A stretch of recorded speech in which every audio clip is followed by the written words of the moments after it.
ठाकुर जी,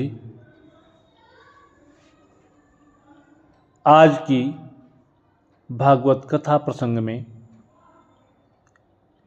वीरभद्र कृत दक्ष यज्ञ विध्वंस और दक्ष वध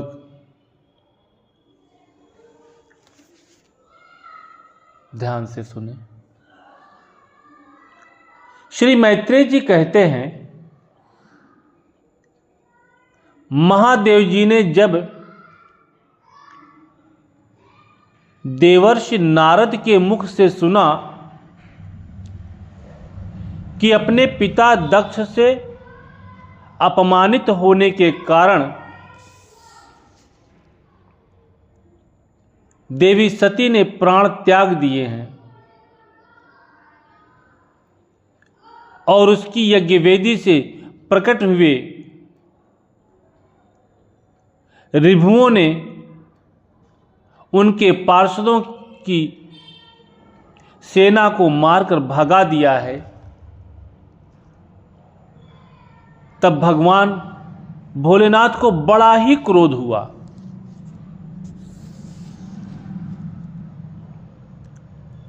उन्होंने उग्र रूप धारण कर क्रोध के मारे होंठ चबाते हुए अपनी एक जटा उखाड़ ली, जो बिजली और आग की लपट के समान दीप्त हो रही थी, और सहसा खड़े होकर बड़े गंभीर अट्टहास के साथ उसे पृथ्वी पर पटक दिया। उससे तुरंत ही एक बड़ा भारी लंबा चौड़ा पुरुष उत्पन्न हुआ। उसका शरीर इतना विशाल था कि वह स्वर्ग को स्पर्श कर रहा था। उसके 1000 भुजाएं थीं, मेघ के समान श्याम वर्ण था, सूर्य के समान जलते हुए 3 नेत्र थे, विकराल दाढ़ें थीं और अग्नि की ज्वालाओं के समान लाल लाल जटाएं थीं। उसके गले में नरमुंडों की माला थी और हाथों में तरह तरह के अस्त्र शस्त्र थे। जब उसने हाथ जोड़कर पूछा, भगवान मैं क्या करूं, तो भगवान भूतनाथ ने कहा, वीर रुद्र तू मेरा अंश है, इसलिए मेरे पार्षदों का अधिनायक बनकर तू तुरंत ही जा और दक्ष तथा उसके यज्ञ को नष्ट कर दे। प्यारे विदुर जी, जब देवाधिदेव भगवान शंकर ने क्रोध में भरकर ऐसी आज्ञा दी, तब वीरभद्र उनकी परिक्रमा करके चलने को तैयार हो गए। उस समय उन्हें ऐसा मालूम होने लगा कि मेरे वेग का सामना करने वाला संसार में कोई नहीं है और मैं बड़े से बड़े वीर का भी वेग सहन कर सकता हूं। वे भयंकर सिंहनाद करते हुए एक अति कराल त्रिशूल हाथ में लेकर दक्ष के यज्ञ मंडप की ओर दौड़े। उनका त्रिशूल संसार संहारक मृत्यु का भी संहार करने में समर्थ था। भगवान रुद्र के और भी बहुत से सेवक गर्जना करते हुए उनके पीछे हो लिए। उस समय वीरभद्र के पैरों के नूपुरादि आभूषण झनन झनन बजते जाते थे। इधर यज्ञशाला में बैठे हुए ऋत्विज यजमान सदस्य तथा अन्य ब्राह्मण और ब्राह्मणियों ने जब उत्तर दिशा की ओर धूल उड़ती देखी तब वे सोचने लगे, अरे यह अंधेरा सा कैसा आ रहा है, अरे यह अंधेरा सा कैसे होता आ रहा है, यह धूल कहां से छा गई।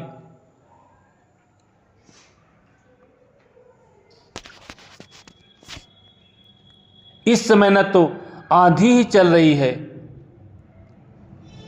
और न कहीं लुटेरे ही सुने जाते हैं, क्योंकि अपराधियों को कठोर दंड देने वाला राजा प्राचीन बरह अभी जीवित है। अभी गौओं के आने का समय भी नहीं हुआ है, फिर यह धूल कहां से आई। क्या इसी समय संसार का प्रलय तो नहीं होने वाला है। तब दक्ष पत्नी प्रसूति एवं अन्य स्त्रियों ने व्याकुल होकर कहा, प्रजापति दक्ष ने अपनी सारी कन्याओं के सामने बेचारी निरपराधा सती का तिरस्कार किया था। मालूम होता है यह उसी पाप का फल है, अथवा हो न हो यह संहार मूर्ति भगवान रुद्र के अनादर का ही परिणाम है। प्रलय काल उपस्थित होने पर जिस समय वे अपने जटाजूट को बिखेर कर तथा शस्त्रास्त्रों से सुसज्जित अपनी भुजाओं को ध्वजा के समान फैलाकर तांडव नृत्य करते हैं, उस समय उनके त्रिशूल के फलों से दिग्गज बिध जाते हैं तथा उनके मेघ गर्जन के समान भयंकर अट्टहास से दिशाएं विदीर्ण हो जाती हैं। उस समय उनका तेज असह्य होता है। वे अपनी भौहें टेढ़ी करने के कारण बड़े दुर्धर्ष जान पड़ते हैं और उनकी विकराल दाढ़ों से तारागण अस्त व्यस्त हो जाते हैं। उन क्रोध के भरे हुए भगवान शंकर को बार बार कुपित करने वाला पुरुष साक्षात विधाता ही क्यों न हो, क्या कभी उसका कल्याण हो सकता है।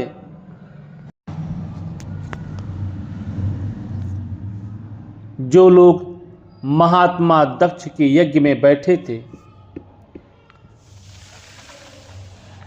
वे भय के कारण एक दूसरे की ओर कातर दृष्टि से निहारते हुए ऐसी ही तरह तरह की बातें कर रहे थे कि इतने में ही आकाश और पृथ्वी में सब ओर सहस्त्रों भयंकर उत्पात होने लगे। विदुर जी इसी समय दौड़कर आए हुए रुद्र सेवकों ने उस महान यज्ञ मंडप को सब ओर से घेर लिया। वे सब तरह तरह के अस्त्र शस्त्र लिए हुए थे।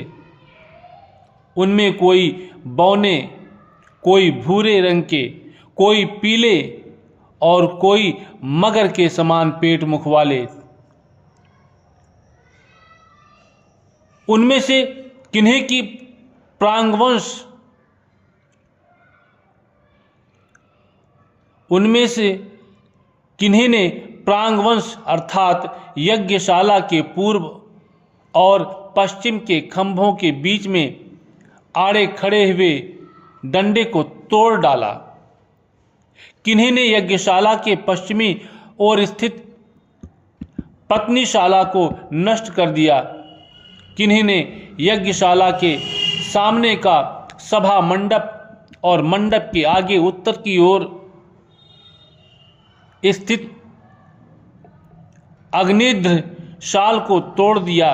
किन्हीं ने यजमान गृह और पाकशाला को तहस नहस कर डाला।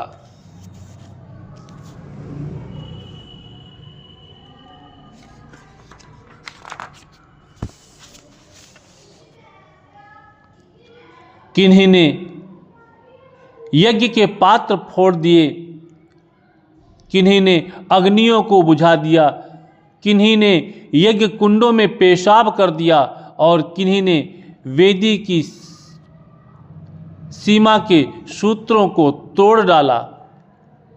कोई कोई मुनियों को तंग करने लगे, कोई स्त्रियों को डराने धमकाने लगे और किन्हीं ने अपने पास होकर भागते हुए देवताओं को पकड़ लिया।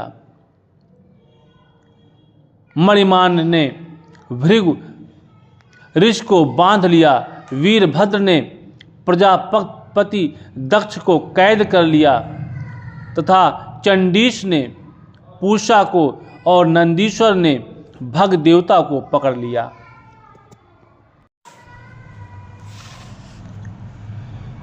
भगवान शंकर के पार्षदों की यह भयंकर लीला देखकर तथा उनके कंकड़ पत्थरों की मार से बहुत तंग आकर वहां जितने ऋत्विज सदस्य और देवता लोग थे सब के सब जहां तहां भाग गए। भृगु जी हाथ में शुरवा लिए हवन कर रहे थे। वीरभद्र ने उनकी दाढ़ी मूछ नोच ली, क्योंकि इन्होंने प्रजापतियों की सभा में मूछें ऐंठते हुए महादेव जी का उपहास किया था। उन्होंने क्रोध में भरकर भग देवता को पृथ्वी पर पटक दिया और उनकी आंखें निकाल ली, क्योंकि जब दक्ष वेद सभा में श्री महादेव जी को बुरा भला कहते हुए शाप दे रहे थे, उस समय इन्होंने दक्ष को सैन्य देकर उकसाया था।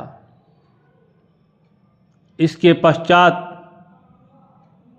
जैसे अनिरुद्ध के विवाह के समय बलराम जी ने कलिंग राज के दांत उखाड़े थे, उसी प्रकार उन्होंने पूषा के दांत तोड़ दिए, क्योंकि जब दक्ष ने महादेव जी को गालियां दी थी उस समय ये दांत दिखाकर हंस रहे थे।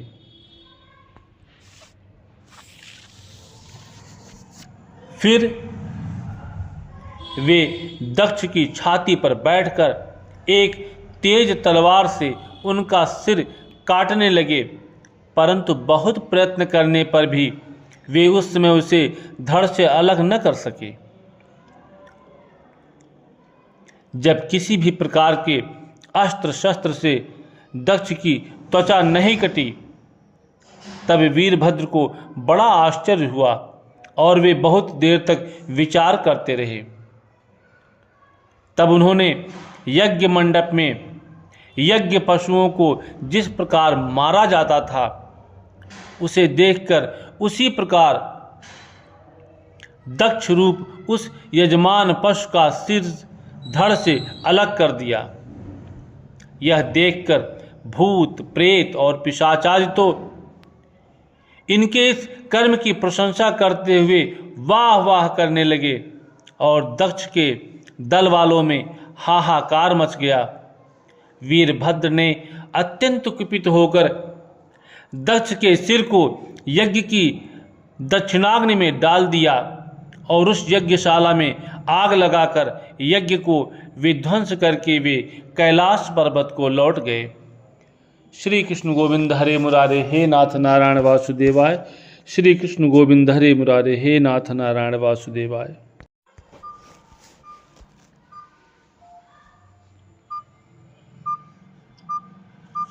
आज शनिवार है तो हनुमान जी की स्तुति हो जाए।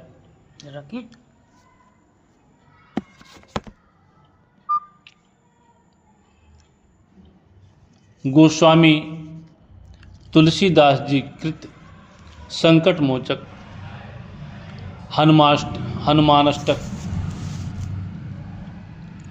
बाल समय रवि भक्ष लियो, तब तीनहु लोक भयो अंधियारो। ताहि सो त्रासी भयो जग को, यह संकट काहू सो जाते न टारो।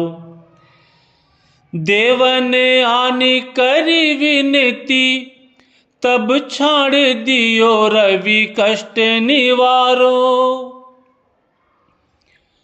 को नहीं जानत है जग में, कपि संकट मोचन नाम तिहारो। संकट मोचन नाम तिहारो। बाले की त्रासी कपि से बस गिर, जाते महाप्रभु पंथ निहारो। चौकी महामुनि शाप दियो तब, चाहिए कौन विचार विचारो। कैद जे रूप लिवाए महाप्रभु, सो तुम दास के शोक निवारो। को नहीं जानत है जग में, कपि संकट मोचन नाम तिहारो। संकट मोचन नाम तिहारो। अंगद के संग लेने गए सिए, खोजे कपीश यह बैन उचारो। जीवित ना बची हो हम सोजू, बिना सुधि लाए यहाँ पगुधारो। हेरी थके तट सिंधु सबे, तब लाए सिया सुधि प्राण उबारो। को नहीं जानत है जग में, कपि संकट मोचन नाम तिहारो। संकट मोचन नाम तिहारो। रावण त्रास दई सिए को सब, राक्षसी सो कहीं शोक निवारो। ताहि समय हनुमान महाप्रभु, जाए महारज नीचर मारो। चाहत सिए अशोक सो आगिसु, दे प्रभु मुद्रिका शोक निवारो। को नहीं जानत है जग में, कपि संकट मोचन नाम तिहारो। संकट मोचन नाम तिहारो। बाने लाग्यो उर लक्ष्मण के तब, प्राण त्यजे सुते रावण मारो। लय गृह वैद्य सुषेण समेत, तब गिरि द्रोणु सुबीर उपारो।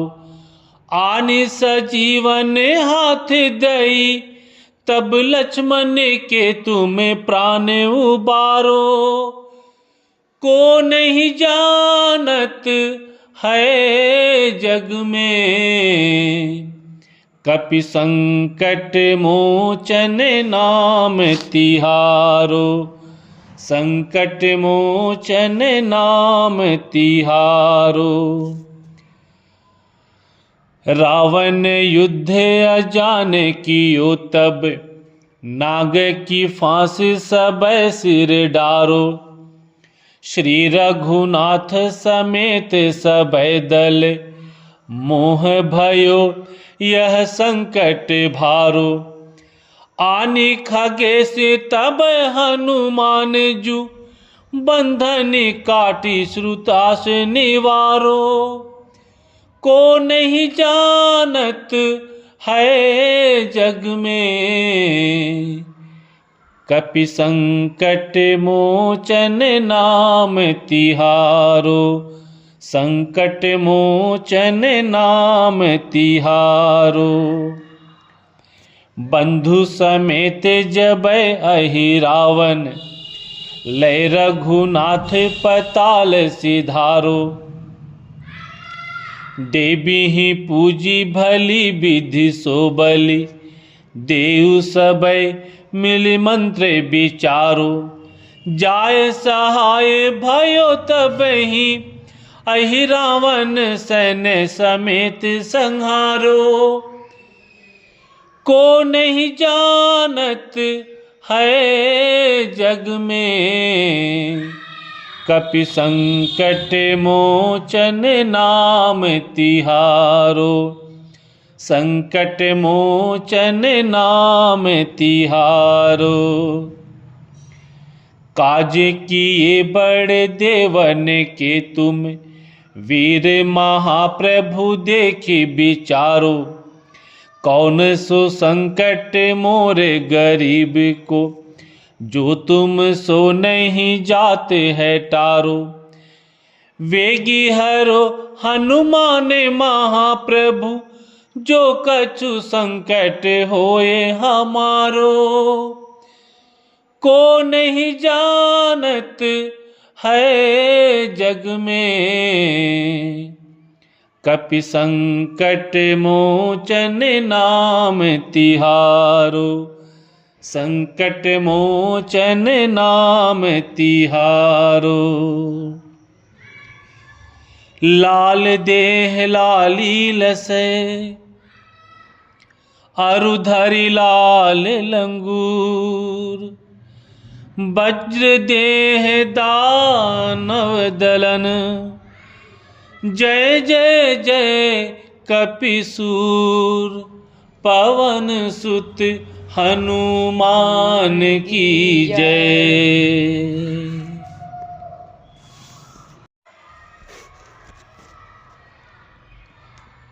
आज जो है ये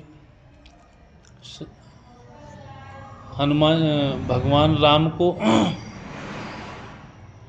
एक दिन शनिवार को इनको जो है ससुराल पहुंचा दिया करें जी। तो ठाकुर जी आप ये महसूस करिए कि आप ससुराल में हैं और वहाँ की जो वीरांगनाएं हैं जनकपुर की, वो आपकी खिंचाई कर रही हैं। और कैसे खिंचाई कर रही हैं? राम जी से पूछे, राम जी से पूछे जनकपुर की नारी। बता द बबुआ, लोगवा देत काहे गारी। बता द बबुआ।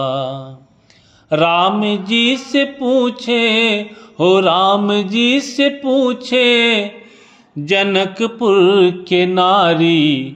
बता द बबुआ, लोगवा देत काहे गारी। बता द बबुआ।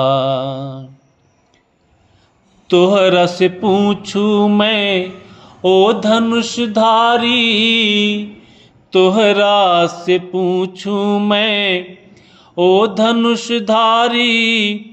एक भाई गोर काहे, एक भाई गोर काहे, एक काहे कारी।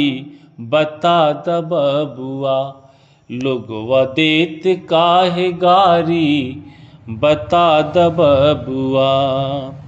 राम जी से पूछे, हो राम जी से पूछे जनकपुर की नारी। बता द बबुआ, लोगवा देत काहे गारी। बता द बबुआ। तो राजा दशरथ जी को पिताजी थे, तो राजा दशरथ जी बहुत प्रसन्न हो के मुस्कुरा के जो है खूब आनंदित हो रहे हैं जी। तो उसी समय उन महिलाओं की नज़र राजा दशरथ पर पड़ी जी। तो वो क्या कहती हैं, ई बूढ़ा बाबा के पकल पकल दाढ़ी, ई बूढ़ा बाबा के पकल पकल दाढ़ी, देखन में पातर, देखन में पातर, खाए भर थारी, बता द बबुआ, लोगवा देत काहे गारी, बता द बबुआ। राम जी से पूछे, हो राम जी से पूछे, जनकपुर की नारी, बता द बबुआ, लोगवा देत काहे गारी, बता द बबुआ। तो उसमें एक प्रसंग और दिया कि राजा दशरथ जी की 3 रानियां थीं। जी। तो उनकी खिंचाई इस तरह से भी करने लगी। कैसे कर रही हैं, राजा दशरथ जी कैलन होशियारी, राजा दशरथ जी कैलन होशियारी, एक तामरद पर, एक तामरद पर, 3 गो नारी, बता द बबुआ, लोगवा देत काहे गारी, बता द बबुआ। राम जी से पूछे, हो राम जी से पूछे, जनकपुर के नारी, बता द बबुआ, लोगवा देत काहे गारी, बता द बबुआ। कहथिन स्नेह लता मन में विचारी, कहथिन स्नेह लता मन में विचारी, हम सब लगे छिपाहुन, हम सब लगे छिपाहुन, सर्वो खुशहाली, बता द बबुआ, लोगवा देत काहे गारी, बता द बबुआ। राम जी से पूछे, हो राम जी से पूछे, जनकपुर की नारी, बता द बबुआ, लोगवा देत काहे गारी, बता द बबुआ, लोगवा देत काहे गारी, बता द बबुआ, लोगवा देत काहे गारी, बता द बबुआ। श्री राधा राशि श्री रम्या कृष्ण मंत्राद्य देवता सर्वाद्या सर्वंद्या वृंदावन विहारिणी, वृंदा राधा रमा शेष गोपी मंडल पूजिता, सत्या सत्यपरा सत्यभामा, श्री कृष्ण वल्लभा, वृषभानुसुता गोपी मूल प्रकृतीश्वरी, गांधर्वा राधिका रम्या रुक्मिणी परमेश्वरी, परात्परतरा पूर्णा पूर्णचंद विमानना, भुक्ति मुक्ति